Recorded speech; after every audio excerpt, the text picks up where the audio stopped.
بسم اللہ الرحمن الرحیم۔ السلام علیکم۔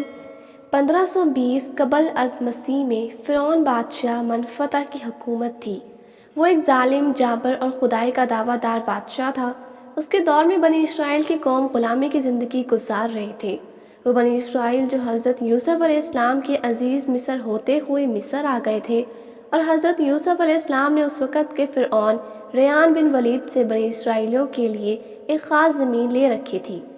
لیکن آہستہ آہستہ جیسے جیسے وقت گزرتا گیا تو بنی اسرائیل مصر میں خوب پھلے پھولے، لیکن آنے والے فرعونوں نے اس قوم کو کوئی عزت نہ دی، بلکہ ہر طرح کا نیچ کام بنی اسرائیل سے کروایا جاتا۔ اور مصر میں موجود قبطیوں کے گھروں میں بنی اسرائیل غلاموں کی شکل میں موجود تھے۔ بنی اسرائیل دین ابراہیمی بن قائم تھے، اور انہوں نے فرعون کو سجدہ کرنے سے بھی انکار کر دیا، جس سے فرعون منفتح بنی اسرائیل سے بہت ناراض تھا، اور آئے دن ان کے لوگوں کو قتل کرتا اور طرح طرح کی سزائیں دی جاتی۔ معاف صرف اس کو کیا جاتا جو فرعون کو سجدہ کرتا تھا۔ انہی دنوں فرعون نے خواب دیکھا کہ ایک آگ بھڑکتی ہوئی بیت المقدس کی طرف جا رہی ہے، اور اس آگ نے مصر میں موجود فرعون کے حامیوں یعنی قبطیوں کو گھروں کو جلا دیا، لیکن وہ آگ بنی اسرائیل کو کوئی نقصان نہیں پہنچا رہی۔ بیدار ہوتے ہی فرعون نے اپنے نجومیوں اور جادوگروں کو دربار میں بلا لیا اور اپنا خواب سنا کر اس کی تعبیر پوچھی، جس پر نجومی بولے، بنی اسرائیل میں ایک بچہ پیدا ہونے والا ہے جس کے ہاتھوں اہل مصر کی ہلاکت ہوگی۔ اس کے علاوہ بنی اسرائیل جب غلاموں کی زندگی گزار رہے تھے تو ان میں بھی یہ بات مشہور تھی کہ ہم میں ایک بچہ پیدا ہوگا جو ہمیں فرعون کی غلامی سے آزادی دلائے گا۔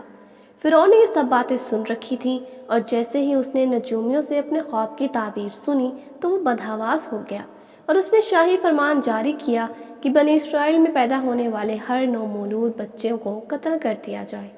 فرعون کے سپاہی ہر اسرائیلی کے گھر پہنچے اور ان کے نومولود بچوں کو قتل کر دیا گیا۔ اس کے بعد فرعون نے ایک اور شاہی فرمان جاری کیا کہ بنی اسرائیل کی جتنی بھی عورتیں حمل سے ہیں ان کے حمل گرا دیے جائیں، اور آج کے بعد بنی اسرائیل کے لوگ اپنی بیویوں سے ہم بستری بھی نہیں کریں گے۔ چنانچہ فرعون کی فوج دائیوں کو ساتھ لے کر ہر گھر میں گئی۔ پہلے دائیاں ہر عورت کو چیک کرتی اور اس کے بارے میں بتاتی کہ یہ حمل سے ہے، تو فوجی بڑے ظالمانہ انداز سے ان کے پیٹ پر ٹانگیں مار مار کر حمل کو ضائع کر دیتے۔ پھر وہ مبارک گھڑی آ گئی کہ جب حضرت عمر نے اپنی بیوی سے فرعون کی پابندی کے باوجود صحبت کی، اور حضرت موسیٰ اپنی اولاد کے شک میں اطہر میں آ گئے۔ اسی وقت فرعون کے نجومیوں نے بتا دیا کہ بچہ اپنی ماں کے پیٹ میں آ چکا تھا۔ فرعون بے قرار ہوا اور چلا اٹھا کہ کس نے میری حکم کی عدولی کر کے ہم بستری کی ہے۔ چنانچہ اس نے دائیوں کو ہر اسرائیلی کے گھر بھیجا، اور مسلسل 9 ماہ تک فوج اور دائیاں ہر گھر میں جاتی رہیں، لیکن کسی عورت پر ان کو حمل کے آثار نظر نہ آئے۔ علامہ ابن کثیر لکھتے ہیں کہ یہ حضرت موسیٰ علیہ السلام کا پہلا معجزہ تھا کہ اللہ پاک نے ان کی والدہ پر حمل کے آثار ظاہر ہی نہیں ہونے دیے، جیسے کہ ہر عورت پر ہوتے ہیں۔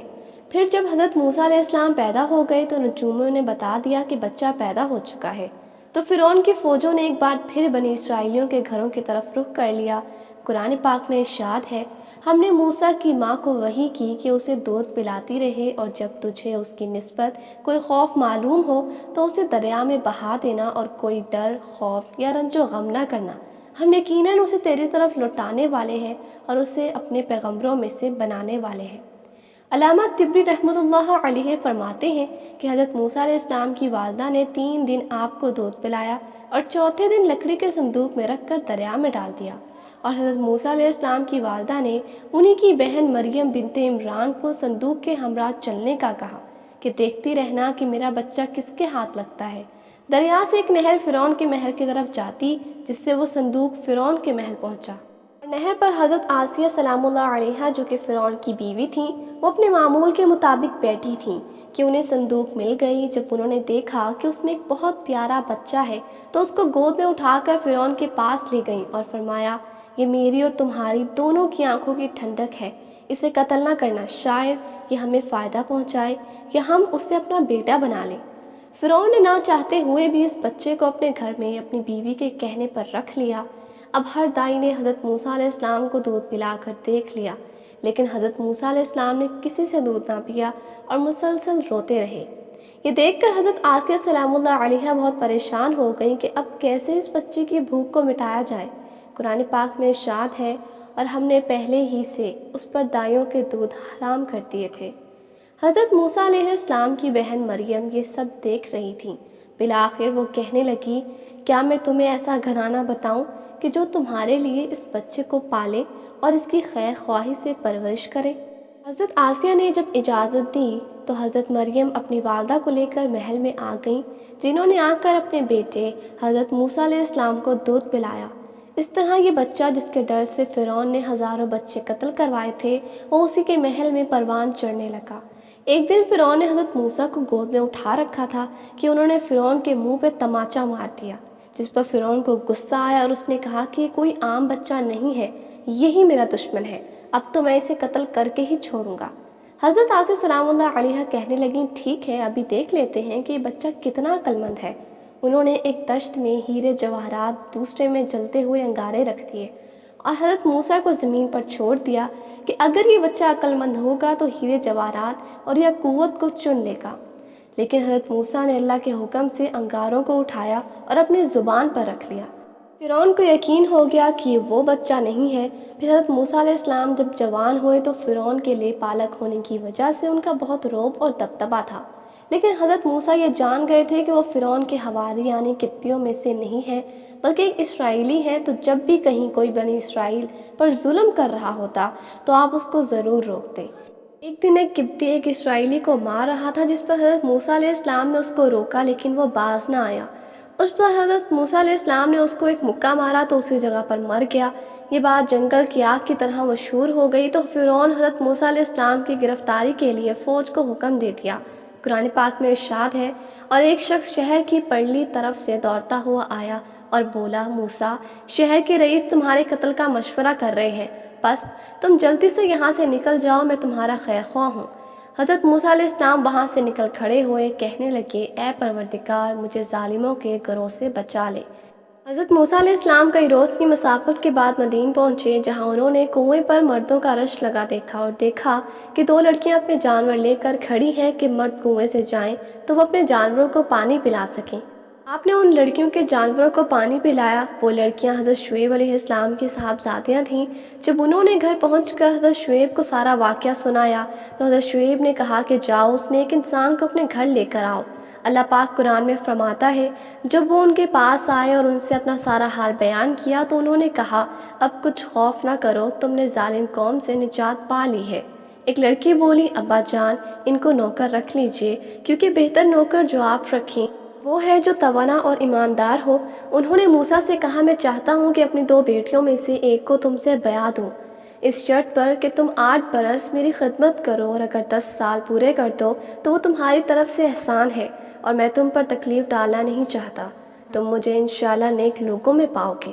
پھر حضرت موسیٰ علیہ السلام نے حضرت شعیب سلام کی صاحبزادی سے شادی کر لی اور 10 سال تک انہی کے پاس رہی۔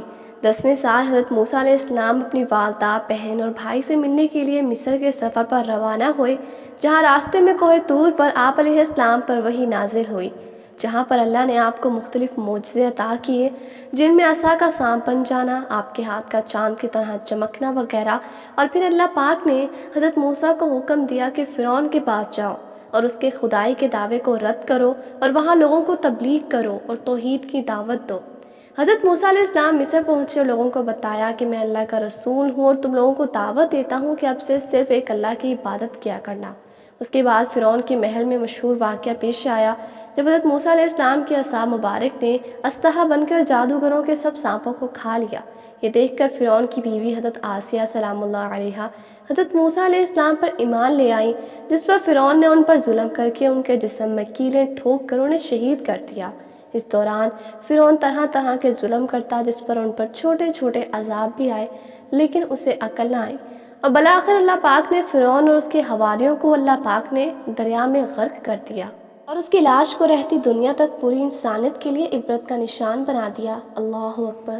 اے اللہ پاک، میں اور اس ویڈیو کو تمام سننے والے تجھ سے تیرے غضب سے پناہ مانگتے ہیں، ہم پر اپنے رحم کا سایہ کرتے اور ہم پر وہ بوجھ نہ ڈالنا جس کو اٹھانے کی سکت ہم میں نہیں ہے، اور بروز قیامت ہمارے حساب میں نرمی فرما کر ہمیں اپنے محبوب حضرت محمد صلی اللہ علیہ وآلہ وسلم کے سایہ شفقت میں جگہ دینا۔ آمین لکھنا مت بھولیے گا۔